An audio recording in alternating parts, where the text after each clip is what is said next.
नमस्कार साथियों, न्यू संस्कार एजुकेशन के डिजिटल प्लेटफॉर्म पर आप सभी का हार्दिक स्वागत और अभिनंदन है।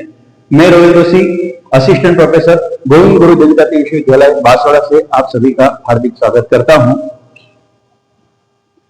आज हम चर्चा करेंगे जो आने वाली बहुत ही चर्चित वैकेंसी रीट की। इस रीट में सबसे राजस्थान ज्योग्राफी का महत्वपूर्ण टॉपिक कहा जाता है, जहां से शुरुआत होती है स्थिति, परिचय और विस्तार की।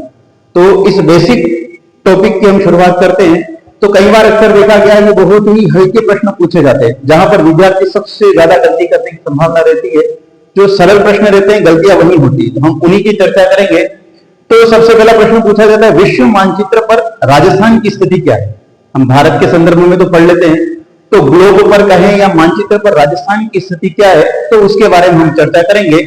जब हम विश्व परिप्रेक्ष्य की बात करते हैं, वो प्रश्न पूछा जाता है अक्षांश और देशांतर रेखाओं के हिसाब से। तो मानचित्र पर देखा जाता है अक्षांश रेखाएं कौन सी होती है, जो पूर्व से पश्चिम की ओर खींची होती है, उनको हम अक्षांश रेखाएं कहते हैं। और 0 डिग्री अक्षांश, यह 0 डिग्री अक्षांश इस ग्लोब को या इस पृथ्वी को दो भागों में विभाजित करती है। पृथ्वी के मध्य से खींची जाने के कारण इसको हम भूमध्य रेखा भी कहते हैं। ध्यान रखिएगा, भूमध्य रेखा 0 डिग्री अक्षांश एक ही है। इस 0 डिग्री अक्षांश ने पृथ्वी को दो भागों में बांट दिया। यह आपका कहलाता है उत्तरी गोलार्ध और यह आपका कहलाता है दक्षिणी गोलार्ध। अर्थात यदि प्रश्न पूछा जाए कि अक्षांश रेखाओं के अनुसार विश्व मानचित्र में स्थिति क्या है, तो हमारा राजस्थान आएगा उत्तरी गोलार्ध में। इसी तरीके से अगर देखा जाए देशांतर रेखाओं के हिसाब से, देशांतर रेखाएं ध्यान कीजिएगा, उत्तर से दक्षिण की ओर खींची गई रेखाओं को देशांतर रेखाएं कहा जाता है। तो 0 डिग्री देशांतर, 0 डिग्री देशांतर जिसको हम ग्रीनविच रेखा भी कहते हैं,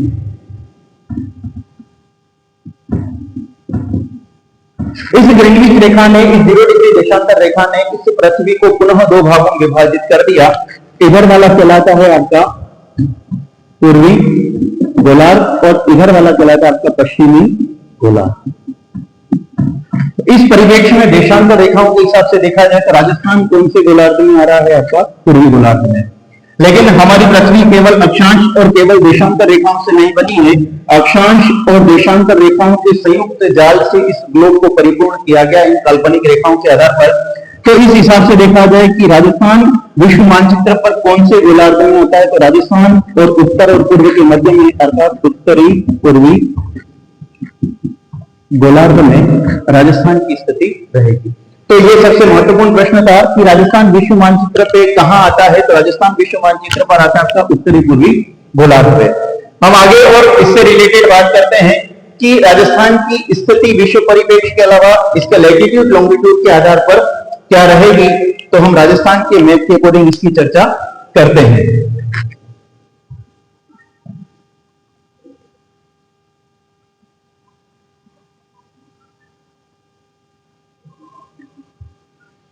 राजस्थान मानचित्र में देखा जाए इन्हीं अक्षांश और देशांतरों से संबंधित कि राजस्थान का अक्षांशी विस्तार शुरू कहां से होता है।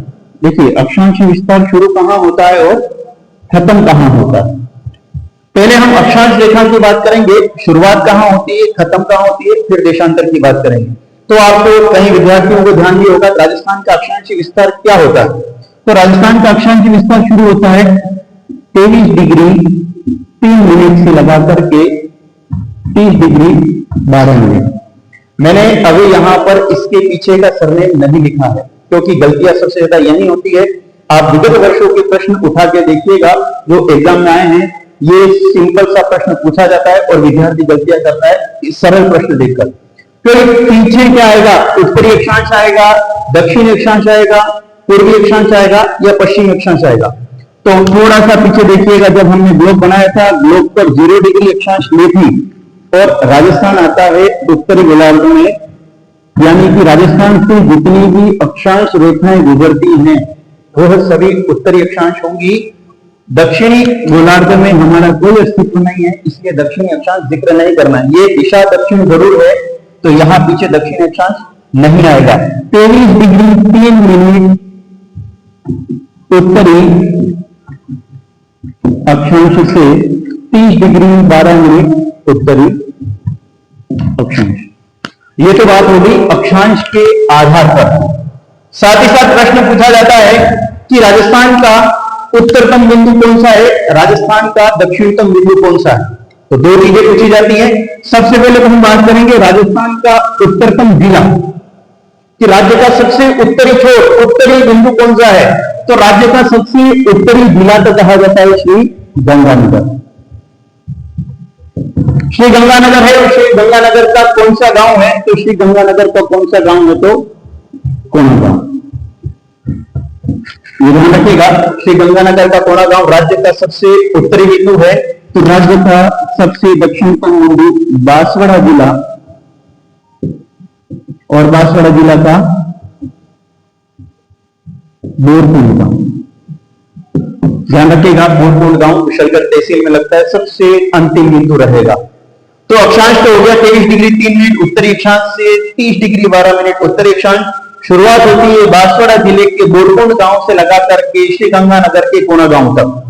साथ ही इसमें देखिएगा, जब हम उत्तर से दक्षिण की यात्रा कर रहे हैं तो उत्तर से दक्षिण लंबाई, राजस्थान की उत्तर से दक्षिण लंबाई कितनी होगी, तो राजस्थान की उत्तर से दक्षिण लंबाई होगी 826 किलोमीटर।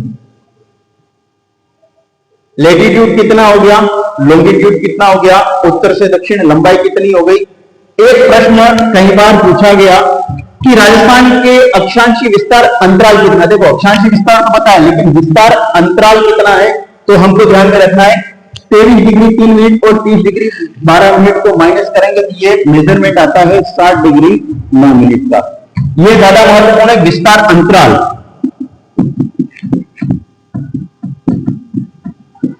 कि राजस्थान का अक्षांशीय विस्तार इस जेड कितना है, कितनी रेखाएं यहां से गुजर रही है टोटल अक्षांश की, तो लगभग 7 डिग्री 9 मिनट का अक्षांशीय विस्तार अपन को देखने को मिलेगा। तो ये तो हमारी टोटल बात हो गई अक्षांशीय स्थिति की। तो कितना गैप होता है, तो यहां पर हम कर देते हैं 7 डिग्री 9 मिनट, ये क्या है, अंतराल। साथ ही साथ हम बात करते हैं देशांतर रेखाओं की, कि राजस्थान मानचित्र में देशांतर रेखाएं कहां से कहां तक है। तो देखो देशांतर शुरू होंगी यहां से, क्योंकि देशांतर रेखाएं खींची जाती हैं पूर्व से पश्चिम की ओर। तो राजस्थान का देशांतीय विस्तार कहां से शुरू होता है, तो 69 डिग्री 30 मिनट से लगाकर के 78 डिग्री 17 मिनट। देखो अभी इसका मैंने सरनेम नहीं लगाया, फिर से वही कंफ्यूजन नहीं हो, ये दक्षिण थी, ये उत्तर थी, ये पूर्व है, ये पश्चिम है, तो इसके पीछे क्या लिखें, 78 डिग्री 17 मिनट पूर्वी देशांतर से 69 डिग्री 30 मिनट पश्चिमी देशांतर नहीं होगा।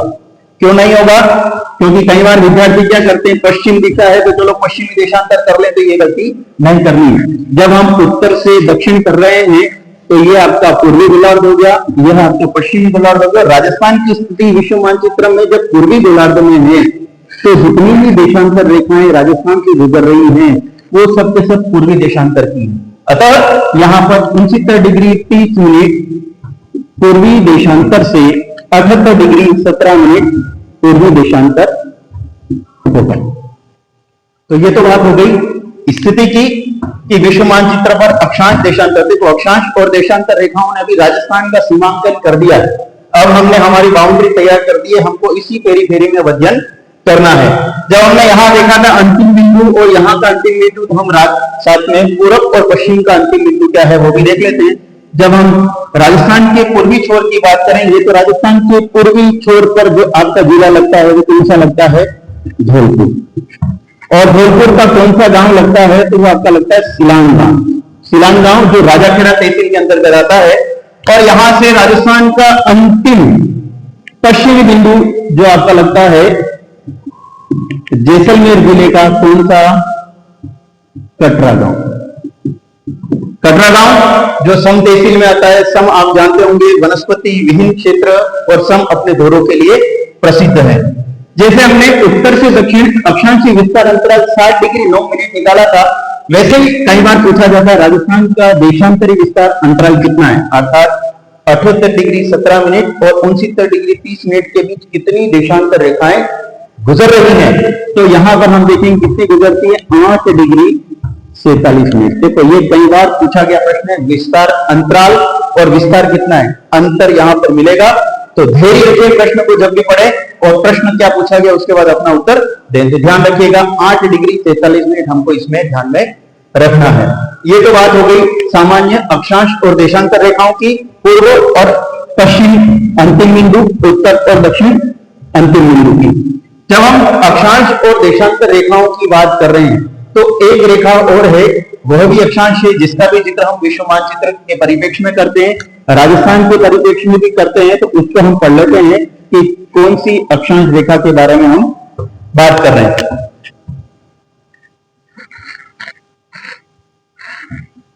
23.5 डिग्री उत्तरी अक्षांश,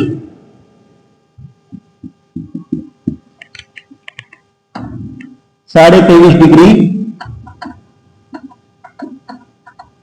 उत्तरी अक्षांश, यह 23.5 डिग्री उत्तरी अक्षांश जिसको विश्व मानचित्र पर हम कर्क रेखा कहते हैं। प्रश्न पूछा गया है, थर्ड ग्रेड के अंदर ही प्रश्न पूछा गया था, जब जिलेवार भर्ती हुई थी चित्तौड़गढ़ से, वो प्रश्न पूछा था पहली बार कि कर्क रेखा की राजस्थान में लंबाई कितनी है। तो इस बार कर्क रेखा उसके बाद से काफी चर्चा में रही है। तो राज्य में कर्क रेखा की चर्चा करेंगे। कर्क रेखा निकलती 23.5 डिग्री उत्तरी अक्षांश से। तो जब भारत के संदर्भ में बात करते हैं कर्क रेखा कितने राज्यों से गुजरती है, तो कर्क रेखा भारत में 8 राज्यों से गुजरती है ना। कौन कौन से? गुजरात, राजस्थान, मध्य प्रदेश, छत्तीसगढ़, पश्चिम बंगाल, त्रिपुरा, मिजोरम, इस प्रकार से।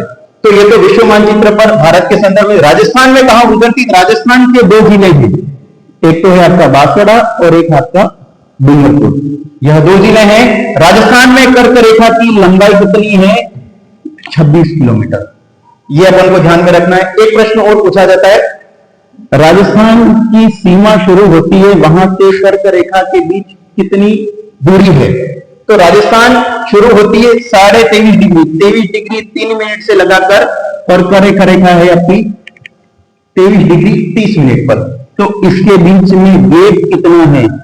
तो 27 मिनट का गैप है। यह ध्यान में रखना है कि कर्क रेखा और राजस्थान की सीमा शुरू होने के मध्य गैप कितना है, तो 27 मिनट का अंतर मिलेगा। एक तो यह ध्यान में रखना है।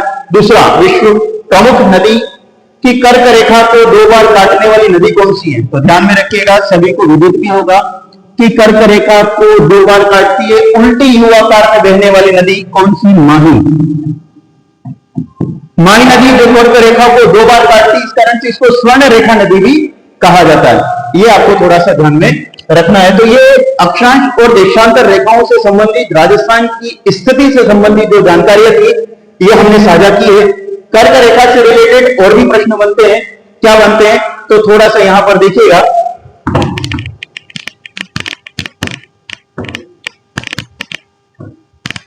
कि कर्क रेखा राजस्थान के लिए और भारत के लिए क्यों महत्वपूर्ण है। जब हम विश्व मानचित्र की बात करते हैं तो ग्लोब पर देखिएगा सबसे मध्य में खींची जाने वाली 0 डिग्री अक्षांश जो पृथ्वी के बीचों बीच से खींची जाती है, इसलिए हम इसको क्या कहते हैं? भूमध्य रेखा। उसके अलावा 2 महत्वपूर्ण और रेखाएं हैं जो 23.5 डिग्री उत्तरी अक्षांश और 23.5 डिग्री दक्षिण अक्षांश। इस 23.5 डिग्री उत्तरी अक्षांश जिसको हम कहते हैं कर्क रेखा, इस 23.5 डिग्री को हम कहते हैं मकर रेखा। कर्क रेखा का भारत के संदर्भ में या राजस्थान के संदर्भ में क्या महत्व है? प्रश्न कई बार पूछे गए हैं सूर्य की किरणों से संबंधित। तो देखिएगा, सर्वप्रथम हम 0 डिग्री अक्षांश की बात करते हैं तो 21 मार्च, सामान्य जानकारी है, 6ठी क्लास का प्रश्न है। 6ठी क्लास की सामाजिक में भी आपको प्रश्न देखने को मिलेगा। 21 मार्च को सूर्य भूमध्य रेखा पर लंबवत चमकता है, जब दिन और रात उत्तरी गोलार्ध में और दक्षिणी गोलार्ध में दिन और रात 12-12 घंटे का एक समान होता है। जब पृथ्वी सूर्य के चारों ओर चक्कर लगाती है और 21 मार्च से अप्रैल, मई और जून, कब? 21 जून, जब 21 जून को सूर्य कर्क रेखा पर लंबवत चमकता है। देखिएगा, ये कर्क रेखा 23.5 डिग्री वह रेखा है, सूर्य की अधिकतम सीधी किरणें 23.5 डिग्री तक ही जाती हैं, उससे ऊपर नहीं जाती हैं। तो प्रश्न यहां बनता है कि सूर्य की सर्वाधिक सीधी किरणें कहां गिरती हैं? तो ध्यान रखिएगा, जब कर्क रेखा पर स्थित है कौन सा? बांसवाड़ा। तो राज्य में सूर्य की सर्वाधिक सीधी किरणें कहां गिरती हैं? बांसवाड़ा में। अब क्या, क्योंकि सूर्य 23.5 डिग्री के पश्चात पुनः भूमध्य रेखा की ओर मुड़ जाता है। सूर्य तो मुड़ नहीं रहा, वैसे पृथ्वी घूम रही है, तो सूर्य अधिकतम से अधिकतम सूर्य की सीधी किरणें जाती है आपकी 23.5 डिग्री तक, इससे ऊपर नहीं जाती है। इसलिए प्रश्न जब पूछा जाए राज्य में सर्वाधिक सूर्य की सीधी किरणें कहां गिरती है, तो बांसवाड़ा में गिरती है। तो प्रश्न पूछा है राज्य में सर्वाधिक सूर्य की तिरछी किरणें कहां गिरेंगी, तो सबसे दूर कौन है आपका, श्री गंगानगर। इसलिए राज्य में सर्वाधिक सूर्य की तिरछी किरणें कहां गिरेंगी, तो श्री गंगानगर में। आजकल परीक्षा का पैटर्न चेंज हो चुका है, सिंगल प्रश्न नहीं पूछ के चारों पूछा जाता है, निम्न में से कौन सा कथन असत्य है। तो ध्यान रखिएगा, कथन वाले प्रश्न पूछा जाए तो जैसे जैसे हम दक्षिण से उत्तर की तरफ जाएंगे, जैसे जैसे हम दक्षिण से उत्तर की तरफ जाएंगे, वैसे वैसे सूर्य की किरणों का तिरछापन क्या होता जाएगा, बढ़ता जाएगा, ये ध्यान रखना है। दूसरा कि कर्क रेखा के नीचे राजस्थान का मात्र 1% भाग है, कर्क रेखा के ऊपर राजस्थान का 99% भाग आता है। यानी कि जैसे जैसे बांसवाड़ा से ऊपर की तरफ जाओगे वैसे वैसे सूर्य की किरणों का तिरछापन बढ़ता जाएगा। तो ये थोड़ा सा कर्क रेखा का क्या महत्व है देखिए। देखिए एक प्रश्न और यहाँ पर बनता है, कर्क रेखा से पुनः जब भूमध्य रेखा पर आता है तब आ जाता है 23 सितंबर। 23 सितंबर वह कंडीशन है जब पुनः पूरे विश्व में दिन और रात बराबर होते हैं, 12 घंटे का दिन और 12 घंटे की रात, जिसको हम कहते हैं विषुव की स्थिति। क्या कहा जाता है, विषुव कहा जाता है। और आपको ध्यान में होगा 0 डिग्री अक्षांश को भूमध्य रेखा के साथ साथ एक और नाम से जाना जाता है, जिसको हम कहते हैं विषुवत रेखा। और इस विषुवत रेखा का नाम इसीलिए पड़ा क्योंकि 21 मार्च और 23 सितंबर को जब सूर्य भूमध्य रेखा पर लंबवत चमकता है, दिन रात बराबर होने के कारण इसको क्या कहा जाता है, विषुवत रेखा। और जब 23 सितंबर के पश्चात अक्टूबर, नवंबर और दिसंबर, 22 दिसंबर को सूर्य आ चुका है मकर रेखा पर। अब देखिए प्रश्न फिर बनेगा कि राज्य में सूर्य की सर्वाधिक तिरछी किरणें कब होती हैं, तो जब सूर्य 22 दिसंबर को दक्षिणी गोलार्ध में मकर रेखा पर होगा, उस समय राज्य में सर्वाधिक तिरछी किरणें होंगी। साथ ही राज्य का सबसे छोटा दिन भी कब होगा, 22 दिसंबर को। फिर पुनः 22 दिसंबर, जनवरी, फरवरी और मार्च। तो दो चीजें और आ गई। राज्य में सबसे बड़ा दिन कब होता है, 21 जून को होता है। राज्य में सबसे छोटा दिन कब होता है, तो 22 दिसंबर को होता है। तो ये राजस्थान की विश्व मानचित्र में स्थिति अक्षांश और देशांतर विस्तार के संदर्भ में थी कि कर्क रेखा के राजस्थान के संदर्भ में क्या महत्व है, इसको हमने देखा था। आगे फिर नेक्स्ट हम पढ़ेंगे कि राजस्थान की स्थिति, इसकी लंबाई चौड़ाई कितनी है और इसकी स्थलीय सीमा क्या है, उसके बारे में नेक्स्ट क्लास में हम इससे रिलेटेड आपको चर्चा करेंगे। मिलेंगे पुनः।